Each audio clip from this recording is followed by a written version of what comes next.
when we think about anxiety, we have a similar kind of definition of anxiety the way that we do with depression. So we define it as something negative, and we're trying to get rid of it and to stop feeling that way.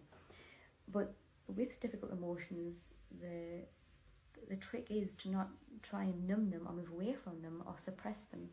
You know, they'll just find another way to manifest, whether it be like headaches or fatigue. It will find a way to be felt.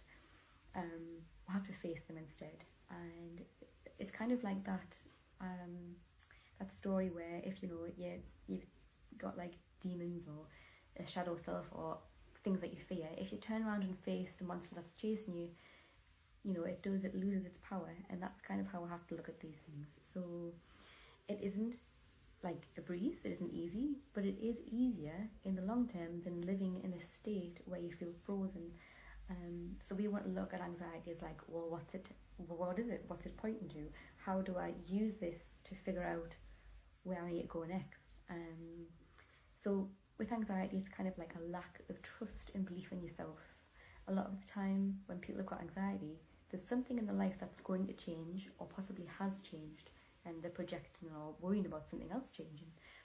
If there's something in any aspect of your life, work, relationships, home life, anything, if you feel like there's some change that has to happen, even if it's for the good, change can be stressful, and we can't always trust that we'll be able to deal with it. So it's a lack of faith in yourself to handle what life's going to throw at us.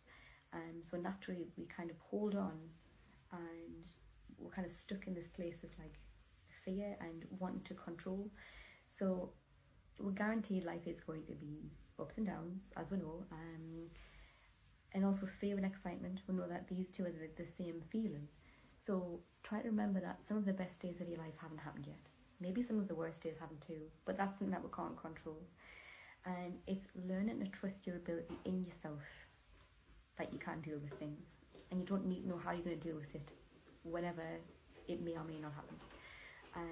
Because we do have depths of ourselves that will come through during changes and times in our lives that will help us to deal with it, and we're never alone. We'll have support networks as well, like kind of look at like family, friends, different professional people like therapists, counsellors.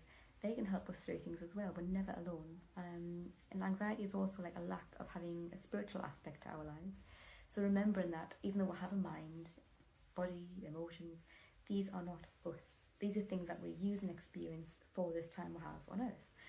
So knowing that puts a bit of a space between ourselves and the experiences that we have, knowing that everything does pass, and there's a polar opposite to everything. So with anxiety, what is the opposite of that?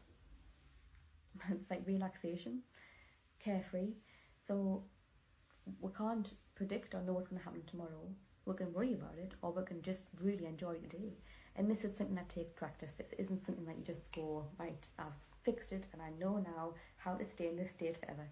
You know, everything in life is a practice. Meditation is a practice. Exercise is a practice. Eating well. You know, if we do these things once, you know, that's not going to do much. It's the accumulation of the practices that help to give us the strength and resilience. So just look at it as a part of something that's going on within your mind and body, and maybe there's like a detachment from the mind and body. The body knows something that the mind isn't acknowledging. So tune into your body and be honest with yourself. What am I really worried about? What am I really fearing? And find something you can confide in and be really honest. And it doesn't matter how daft it sounds. Bring it out, connect your mind to it, get rid of that that fear that you're holding and that belief about yourself, and work through that. And that's kind of like some of the ways to help to navigate and deal with anxiety, so that it's something that you can experience rather than be identified by, and just to give it a bit less power in your life as well.